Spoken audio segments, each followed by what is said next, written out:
Welcome to Mexico Unexplained, where we will explore the magic, the mysteries, and the miracles of Mexico. This series presents information based partly on theory and conjecture. The podcaster's purpose is to suggest some possible explanation, but not necessarily the only ones to the subjects we will examine. Here is your host, Robert Bitto. Welcome, and muy bienvenidos to episode number 213 of Mexico Unexplained, where we examine the magic, the mysteries, and the miracles of Mexico. I'm your host, Robert Bitto.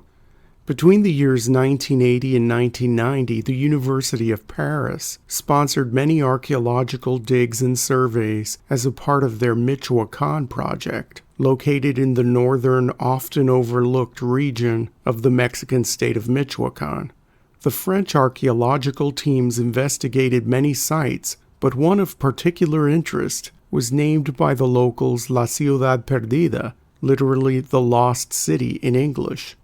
Covering an area of over 40 hectares, the Lost City is located in a very harsh and inhospitable place, a region called El Mal País Prieto, or the Dark Badlands. A series of old lava flows from nearby volcanoes give the landscape an otherworldly appearance. Black volcanic rock covers the area, and very little grows there except for scrubby trees that provide little shade from the blistering sun, and prickly pear cactus known throughout Mexico as nopal.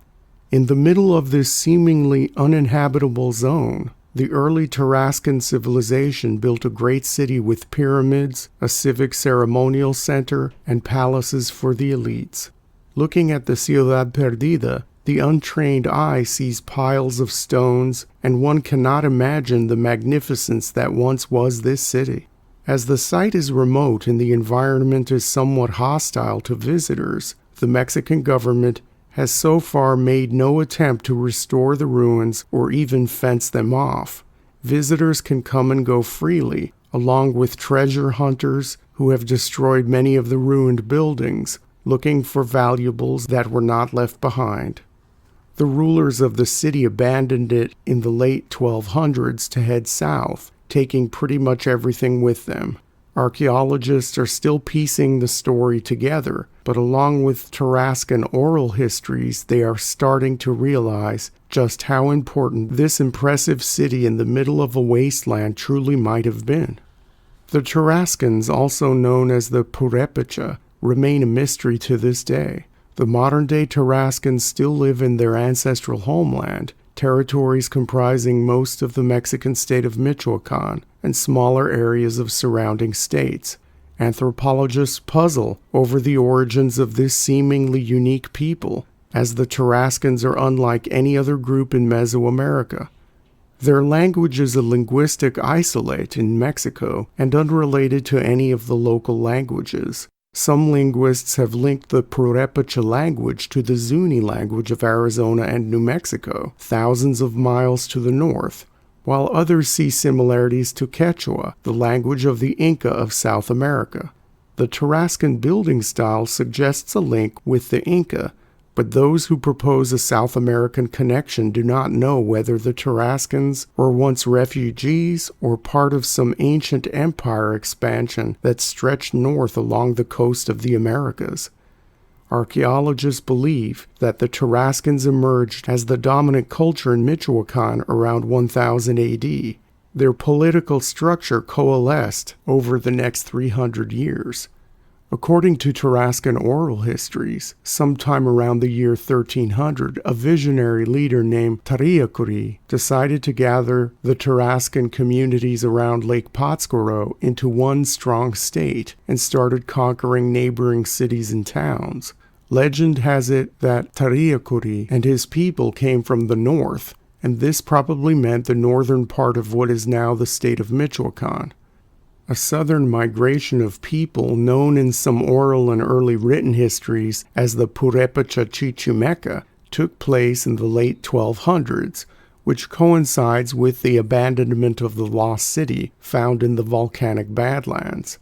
The Purepecha-Chichimeca people, also known as the Huacusicha, still puzzle archaeologists and historians of ancient Mexico. Let's take a look at them.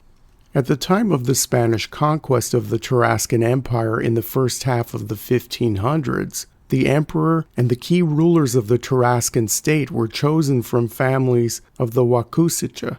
The Spanish assumed the Wacusicha was a royal family, or just an important class or noble line. Instead, they were a distinct Purepecha-speaking ethnic group that originated in the northern Badlands area that had been part of the southern migration in the late 1200s. The Tarascan histories often call the Wacusicha the Purepecha-Chichimeca. This is probably to indicate that these people came from the north, the fringes of the territory occupied by the nomadic Chichimec. Whether these people mixed with the Chichimeca is uncertain, and archaeologists are quick to point out that there is no evidence that the Purepecha-speaking Wacusicha were related to the warlike nomads of the north who were called Chichimeca by most of the settled down and more civilized people of central Mexico. The legends of the first ruler who unified the Tarascans around Lake Pátzcuaro, Tarascans, claim that this great king's mother was a daughter of a Tarascan ruler of Xaracuaro, and his father was a Chichimeca warlord. Did these legends refer to Tarascans' father as Chichimeca because he was just a foreigner, or did he belong to the roving nomads of the northern mountains and deserts? Modern historians are uncertain, but think his father most likely hailed from the Lost City, or somewhere else in the Badlands, and was not ethnically Chichimeca. For more information about the Chichimecs, please see Mexico Unexplained episode number 142. The Tarascans of the more temperate Lake Pátzcuaro region may have referred to their northern cousins, the Wacusicha, as the Purepecha-Chichimeca to indicate that they came from the north. Perhaps they also put the Chichimeca tag on Purepecha to indicate that the Wacusicha had some of the warlike characteristics of the Chichimecs. A people and their culture are products of their environment. Maybe the harsher environment of the Badlands produced a tougher and more aggressive people, and that may be the reason why the Wacusicha moved south and eventually dominated their southern Tarascan neighbors. Another theory behind the use of the term Purepecha-Chichimeca is that the Wacusicha came up with the name themselves to set themselves apart from the other Tarascans they ruled over. Although the Wacusicha were pretty much culturally and linguistically identical to their southern Tarascan neighbors, whom they would come to dominate, they made themselves into the other, something distinct and special, to legitimize their right to rule. The Wacusicha or Purepecha-Chichimeca did not always live in a harsh environment. The northern part of Michoacan was once incredibly wet, and the lakes, rivers, and marshes overflowed and flooded agricultural areas sometime after 1000 AD. During this intense and prolonged wet period, the Purepecha-Chichimeca abandoned the northern lowlands and lake shores and moved into the Badlands, constructing the Lost City in the Malpais Prieto. Archaeologists have uncovered many roads and footpaths leading outward from the city. One is even nicknamed El Camino Real, or the Royal Road. Some of these roads linked the site with smaller settlements nearby, which were probably politically aligned with the city. Many of the roads go beyond and lead out of the Badlands. The Lost City served primarily as a trading hub, and the elites who profited from this overland commerce built up the great city that would eventually include its yacatas or pyramidal temples and its royal residences. All the buildings at the site are built from black volcanic stone, which makes the Lost City of the Tarascans somewhat unique among ancient Mexican ruins. Common areas in the city were pounded down out of the volcanic rock, as were sites for homes. There is some evidence of gardens in the plazas of the elite residences, and soil must have been brought in from outside the Badlands so that many varieties of plants and flowers could grow. The largest yacata in the Lost City today looks like just a pile of stones, and from a short distance seems more like a hill covered in nopales instead of the impressive building it once was. Priests and nobles inside this temple once maintained eternal fires lit to their sun god Kurikaueri. When they abandoned the lost city, the Wakusicha took their powerful sun god with them, and Kurikaueri would be integrated into the gods of their southern cousins. In the Tarascan religion, this great sun god from the north would become the protector of all Tarascan people, and the later nobility of the Tarascan Empire were said to be in direct communication with him. In addition to the important temple to the sun god, many fortifications also exist at the Ciudad Perdida, which may indicate prolonged warfare with invading northern tribes.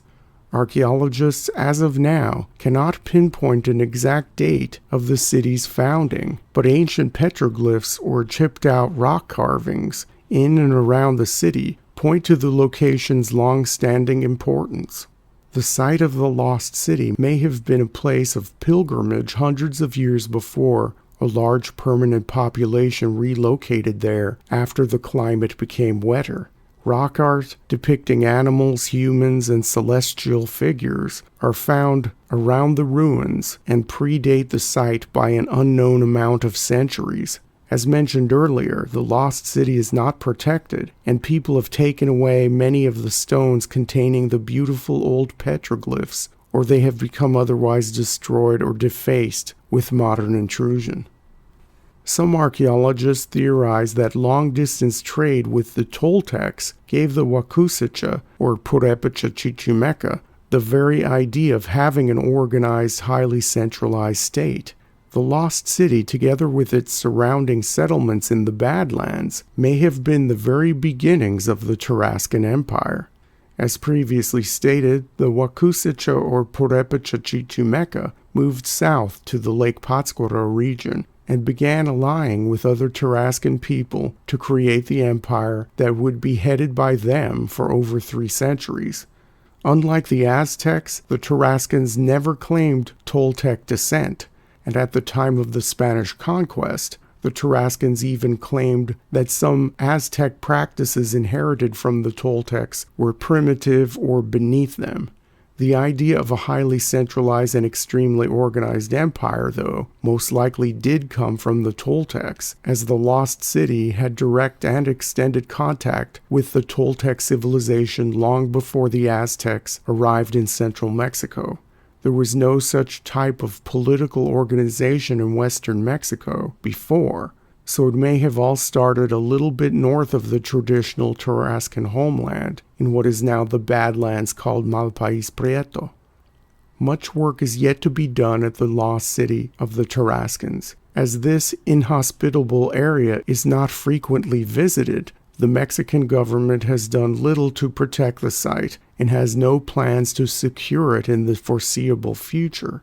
There are still many mysteries to be revealed at this important place, and the complete story of the early days of the Tarascan Empire is yet to be told.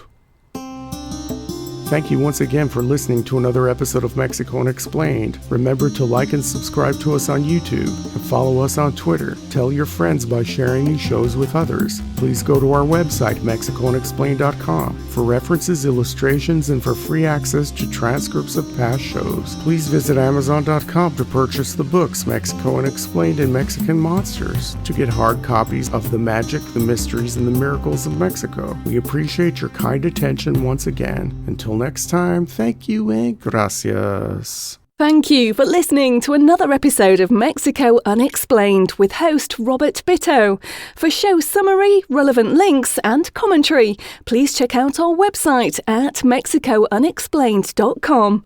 Like us on Facebook and be a part of the conversation. Adios and hasta la vista.